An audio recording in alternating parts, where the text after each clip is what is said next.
Hello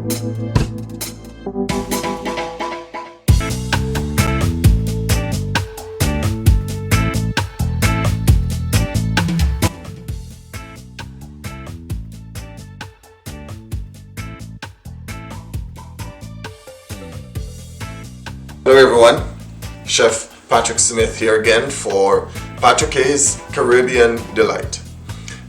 Today my family, because it's Tuesday here, my family wanted to have Taco Tuesdays. I know it's not our regular Caribbean food, it's not the jerk chicken or the jerk pork or the curry goat or oxtail, but they wanted some tacos, and because it's a Mexican dish, and Mexico is also part of it is in the Caribbean Sea. I went along with it. So today we're gonna do some tacos. So get excited, get prepared, and join us back in a couple minutes.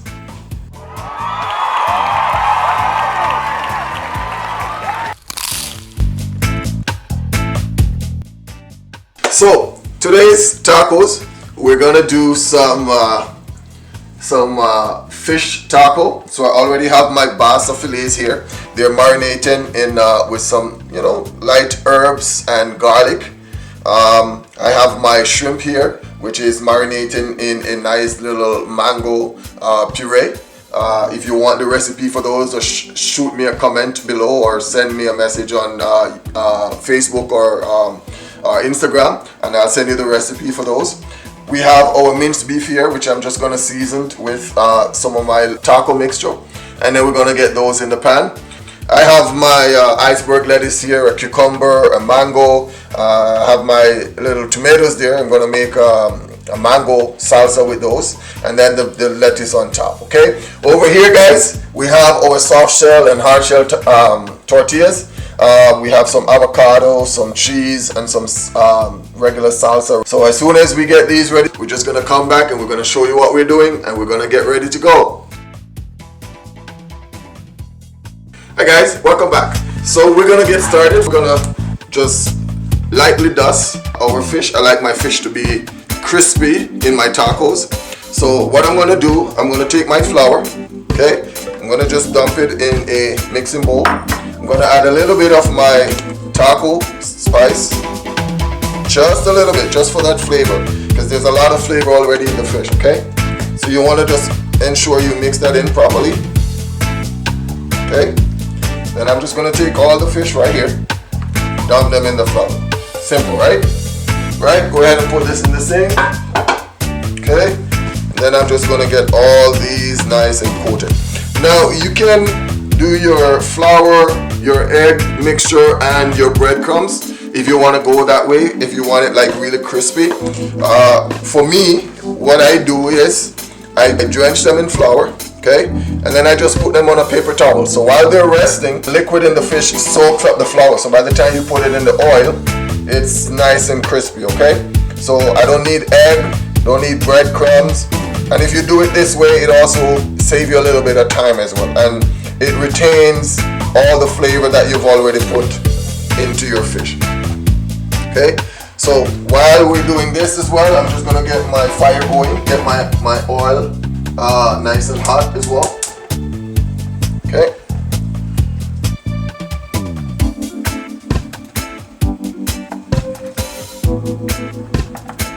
And one of the things that you want to do while you're doing this, guys, is to make sure that you shake off excess flour, because you don't want your oil to burn. You really don't want your oil to burn, so you want to shake off your excess flour as much as possible, and just monitor what you're doing. That's pretty much it. So I know my family is gonna love this. So let's see how it goes. So we'll just finish this up here, just put them on here and let them sit for a little bit, alright? Soaks up the flour and get all nice and damp, and then it's ready to go in the oil. Okay, now this, we just put it away. You can save it if you want. You can put it in a refrigerated bag, put it in your fridge. If you are going to be doing fish or any seafood again and you need your flour, you You can save your flour, just put it in a nice refrigerated bag or a Ziploc bag and you can put it in the fridge. If you're not going to need it, just go ahead and throw it out, alright?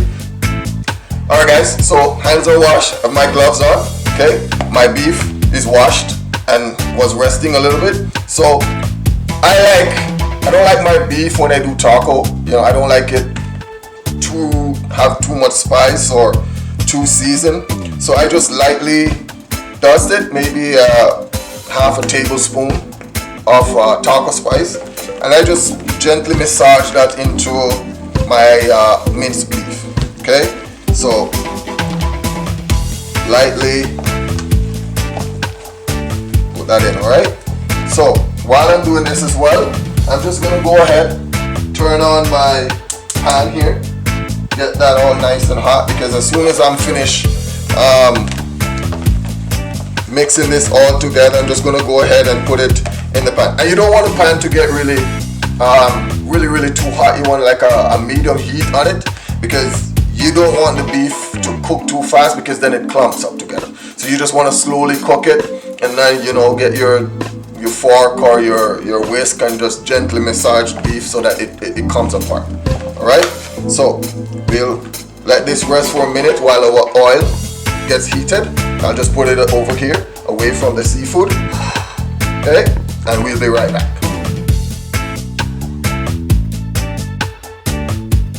So as you can see here, our beef is cooking away nicely. So now I'm just gonna use my whisk and make sure I get all my clumps out. And again, once the minced beef has changed color, once you get a nice little brown on it, you can really turn your heat all the way down, because it's pretty much done. You don't want to overcook your beef for your taco. You really want to retain all that nice beefy flavor, all that chew that is in it, right? So you don't want to overcook it. You don't want it to get black or really too dark. You just want to make sure it's cooked through properly.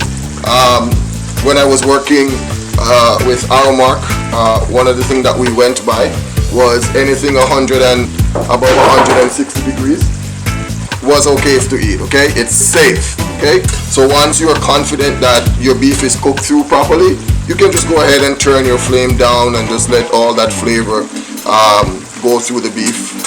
Alright, so we'll just leave this here for maybe another 5 minutes and then we'll turn it off. Okay, so I'll turn it all the way down and low. So while our beef and fish is cooking away, I'm just gonna go ahead and get started on our mango salsa. Okay, so we're gonna just go ahead and peel one side of our mangoes right quick. Okay, now you can peel mangoes in a lot of ways. You can, you know, hold it in your hands and do all kind of stuff. But if you're not gonna use the entire mango, you don't need to go ahead and peel all of it. Okay, so I'm just gonna use maybe about a half.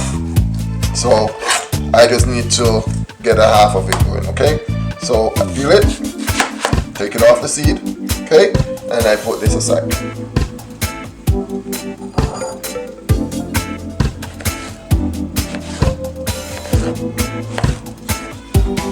And then I'm gonna just get some really small cubes.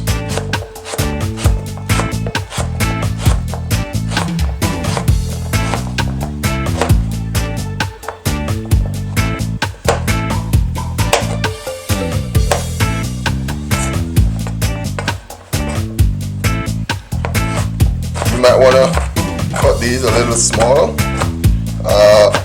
Green mangoes tend to be a little bit tart, so you don't want to get the chunks too big.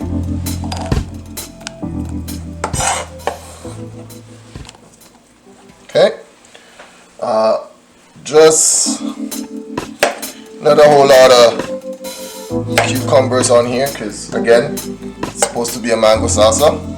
So one of the things I like to do with my cucumbers, I like to take the center out. Okay, so I like to take these parts out. Don't bash me. A lot of people have told me before that that's the best part. Not for me.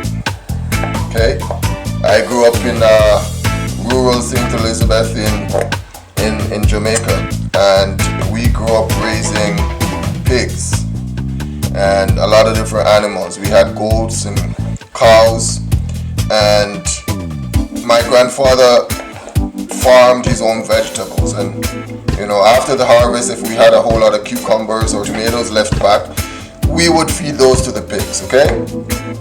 But what would happen is, come the next harvest season, when you go to the pigsties, there would be a lot of cucumbers and tomato plants around the sty, because the seeds from the cucumbers and the tomatoes didn't get digested. Okay, so it passes through the animal and then it comes out in their stool, and then that forms a manure barrier around the seeds, and it just grows.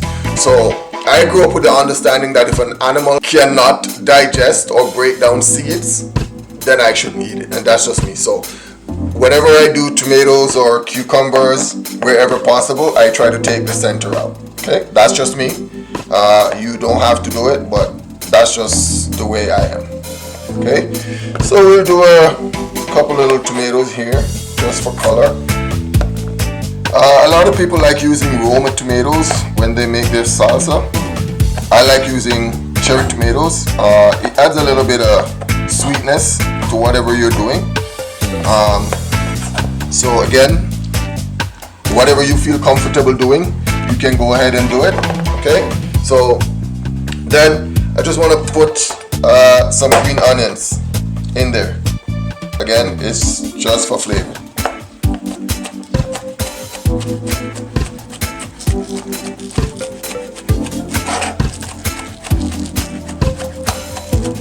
And you can go as small as you possibly can. I find out that a lot of Jamaican folks, they don't like to eat green onions. They don't like to taste onions, whether it's green onions or red onions or regular onions or chives. They don't like to have that aftertaste in their mouth. So you can go as tiny as you want, just to kind of get rid of that, but that's what it is. So to this, I'm just gonna add a little bit of salt and pepper, and then I'll squeeze half an orange into that, and then we'll just mix that up and get that going. Okay, so I'll be right back, guys. Alright guys, so I've already put just a pinch of salt, a little bit of pepper in here. Now I'm going to squeeze just half of an orange. A lot of people prefer using lemons or limes. I find for this application, orange juice is best. So nice and colorful. Okay, mix it in. Okay, and then we'll go ahead and just put that into our presentation bowl here.